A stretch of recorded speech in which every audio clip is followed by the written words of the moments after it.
주영석 기자의 뉴스 속으로. 네, 도널드 트럼프 대통령이 멕시코 국경에 주 방위군을 투입하기로 결정했다라는 보도 어제 해드린 바 있죠. 이 보도가 나가자 주류 사회는 물론이요, 우리 한인들 사이에서도 찬반 논란이 심하게 일고 있습니다. 또 멕시코의 엔리케 페냐 이 니에토 이 대통령이죠. 니에토 대통령은 국경 병력 배치를 매우 무례한 행위다라고 말하면서 미국에게 아주 기분 나쁜 그런 발언을 했습니다. 멕시코의 또 야당 대선 후보들 등 주요 멕시코의 정치인들도 일제히 트럼프 대통령의 결정을 비난하고 나섰습니다. 자, 국경에 군대를 배치하는 것. 국경에는 미국은 당연히 국경 순찰대라는 것이 있습니다. 그런데 국경 순찰대로도 모자라서 아예 주방위군 군대를 배치시키겠다라는 것은 조금 다른 차원의 얘기이기도 해서 이 부분은 좀 찬반 논란과 함께 여러분과 함께 좀 들여다볼 필요가 있겠다 싶어서 오늘 이 주제를 얘기를 나누겠습니다. 자, 다시 한번 말씀드립니다만은 저희 9시부터 모닝뉴스는 유튜브를 통해서 생중계 TV로도 보실 수가 있습니다. 유튜브에 들어가셔서 검색창에 RKTV 3700, RKTV 3700 치시고 들어가시면 생중계를 볼 수 있는 창이 뜹니다. 그 창으로 들어가시면 함께 생중계를 보실 수 있고요. 또 이 생중계를 보시면서 오른쪽에 있는 댓글 창에 댓글도 남겨주시면 저희가 이 방송을 진행하고 또 뉴스를 진행하는데 도움이 되겠습니다.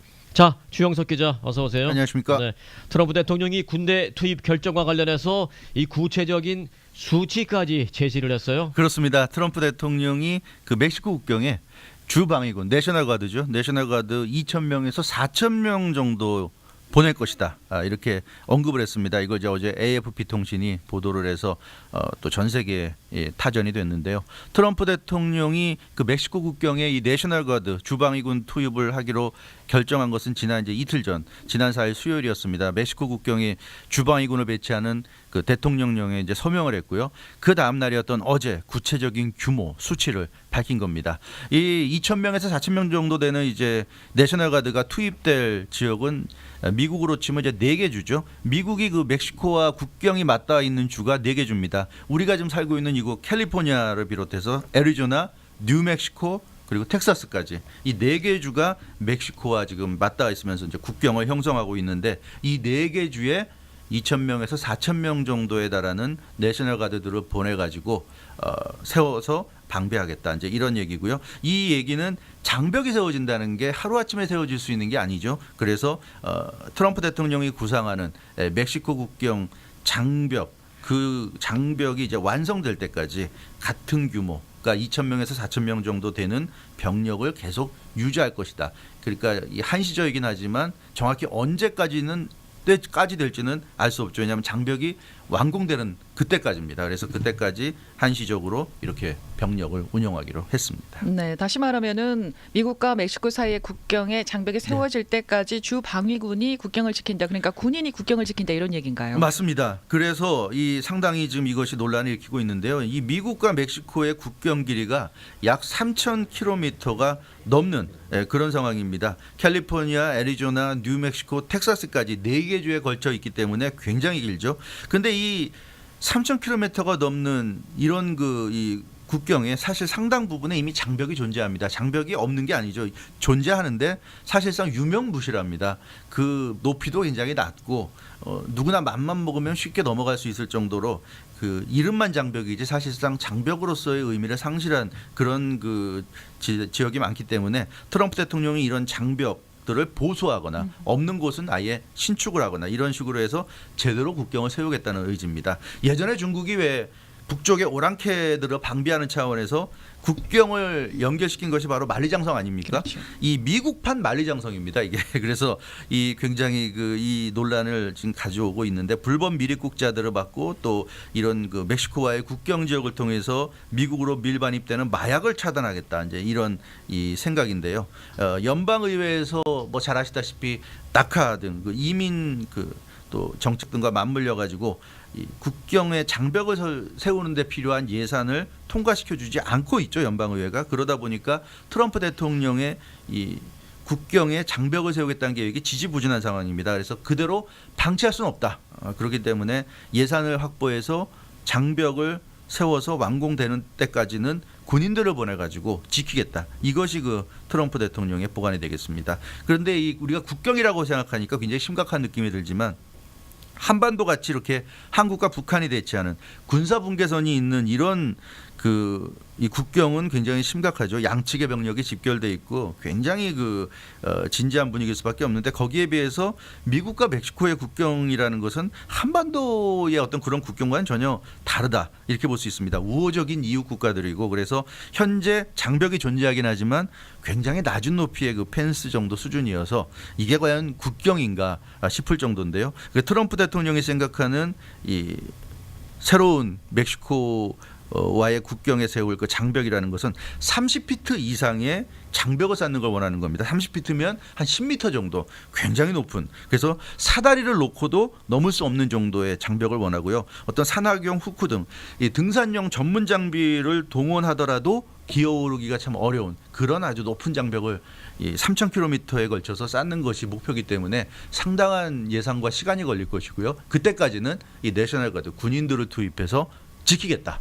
이게 이제 트럼프 대통령의 생각입니다. 네, 만리장성 얘기하니까 그냥 확 와닿게 한데요. 사실 뭐 만리장성은 뭐 하루아침에 쌓은 게 아니지 않습니까? 그렇죠. 진시 황제 때부터 쌓기 시작해서 그 후 수백 년이 흐른 명나라 때까지 이걸 계속 쌓은 그런 장성인데 멕시코와의 국경에 이 장벽을 쌓는다, 또 뭐 국경을 튼튼히 한다 하면서 이제 미리 국자를 막을 의도도 있지만 이런 것도 한번 생각해 볼 수 있지 않을까요? 마약 밀매입을 좀 막을 수 있지 않을까요? 맞습니다. 트럼프 대통령이 계속 강조했던 것이 이 불법 체류자 문제, 플러스해서 이 마약 문제입니다. 이 마약에 대한 관심이 참 높은데요. 미국의 이 마약 문제를 해결해야 된다. 그러기 위해서는 멕시코로부터 넘어오는 이 마약 루트를 차단해야 된다. 이게 이제 트럼프 대통령의 주장입니다. 미국의 국경 관리가 허술하고 또 멕시코에서도 미국과의 국경지대에 대한 어떤 방비라고 그럴까요? 그런 경계가 상당히 좀 허술하죠.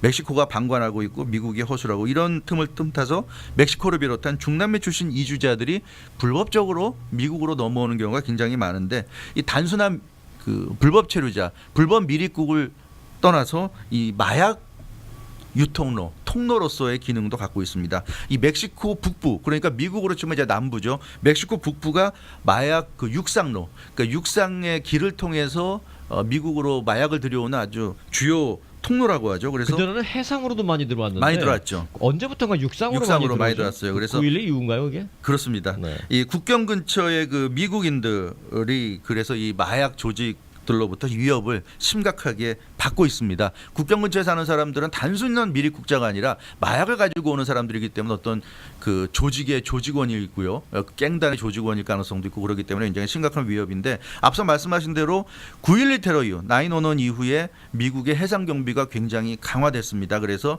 해상을 통해서 마약을 들여오는 것보다는 육상을 통해서 마약을 들여오는 게 더 낫겠다. 이제 이렇게 멕시코라든가 중남미의 마약 조직들이 판단을 해서 육상을 통해서 마약이 집중적으로 지금 흘러 들어오고 있고요. 그러다 보니까 국경 인근에 있는 미국 청소년들이 쉽게 마약에 노출돼 있다고 합니다. 그리고 국경 인근에 거주하는 사람들이 그 저소득층인 경우가 많은데 서민층이나 이런 집에서는 돈도 없고 그러기 때문에 이런 그 마약 거래에 쉽게 유혹에 넘어갈 수 있는 거예요. 그리고 이 마약이 이 국경 쪽에서는 싸게 거래되고 그런다고 합니다. 그러다 보니까 아주 값싼 가격에 마약을 이제 구입할 수 있고 이제 그러다 보면 이런 그 국경을 중심으로 해서 마약이 퍼지고 그런 마약이 이제 미국 전역으로 돌다 보니까 아예 막아야 되겠다. 이제 이것이 트럼프 대통령의 주장입니다. 그 부분은 좀 기대가 되긴 합니다. 네. 예전에 미국 국경을 넘는 땅굴이 발견돼서 또 굉장히 큰 논란이 있었던 일도 있었는데요. 네. 이렇게 높은 장벽을 세우면 과연 문제가 다 해결이 될 것인가? 네. 여기에 대해서 의문을 갖는 분들도 굉장히 그 많아요. 땅굴도 지금 그래서 그 예. 불법 미립국하거나 마약을 가지고 오기 때문에 땅굴을 많이 파는데 그래서 네네. 펜스를 세운다는 게 위로만 세우는 게 아니라 밑으로도 내리는 겁니다. 네. 왜냐하면 위로만 세우면 이게 높은데 위로만 세우면 불안하잖아요. 그렇죠. 이게 기초공사를 이제 바닥에 심어야죠. 기초공사 네. 바닥에 심는데 트럼프 대통령은 그 땅굴 팔 것도 대비해서 바닥으로도 엄청나게 깊게 파내려가서 이 차단을 할 겁니다. 그렇기 때문에 땅굴 문제는 뭐 해결될 수 있을 것 같은데 문제는 기본적으로 이렇게 높은 국경 장벽을 위로 아래로 세운다 하더라도 이게 과연 이 불법 미립국이나 마약 문제를 해결할 수 있느냐 이제 그런 부분에 대해서 저명한 사회학자들, 경제학자들이 회의적인 반응을 나타내고 있습니다. 이제 전문가들인데 이 전문가들 얘기는 마약 문제나 이민 문제가 그렇게 간단하지가 않다 이런 지적입니다. 미국에 멕시코를 비롯한 중남미의 마약이 많이 들어오는 게 국경이 허술해서 그런 게 아니라 미국이 세계 최대의 마약 수요국이기 때문이다. 그러니까 미국이 세계적으로 볼 때 마약을 가장 많이 소비하는 시장이기 때문에 가장 큰 시장이니까 수단 방법 가리지 않고 미국으로 가져온다는 거죠.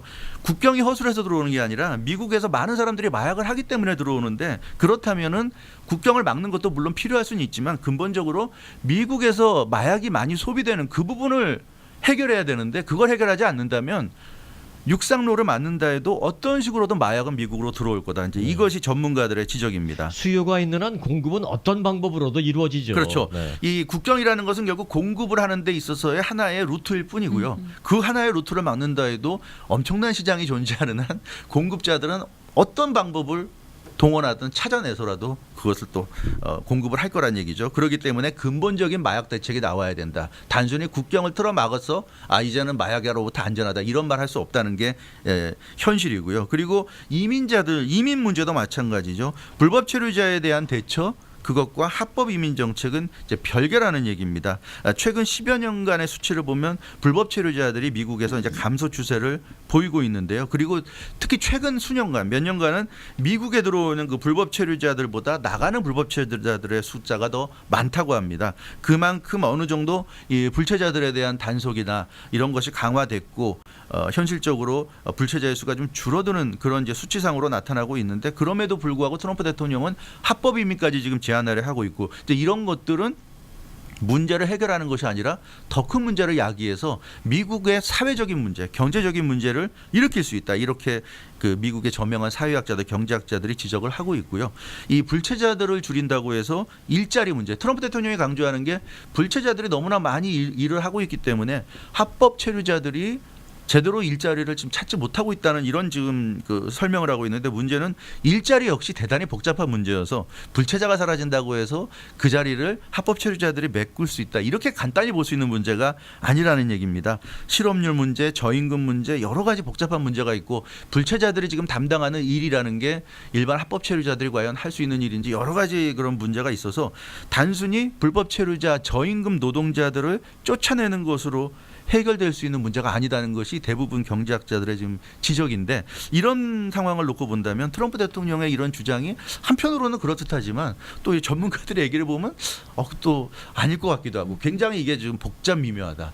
그런 점에서 그런 복잡 미묘한 문제를 너무 단순화시키는 것이 아닌가 이제 이런 지적이 나오고 있습니다. 지금 저희 유튜브 생중계를 계속하고 있는데 그 댓글창에도 이제 많은 댓글이 올라오고 있는데요. 뭐 이제 찬반 논란이 분명히 있는 것 같습니다. 댓글 올려주신 분은 트럼프 대통령의 이런 정책에 적극적으로 찬성한다는 그런 댓글을 남겨주셨거든요. 그런 분들도 계신 거예요. 그러니까 맞습니다. 찬반 논란이 분명히 있는 것만은 사실인데 시행하는 과정에서 또 어려움도 있을 터인데 이런 부분은 정부가 좀 잘 슬기롭게 잘 해결해 나가야 되겠습니다. 오늘 좋은 짚어주시는 부분 아주 잘 들었습니다. 감사합니다. 네, 주영석 기자였습니다.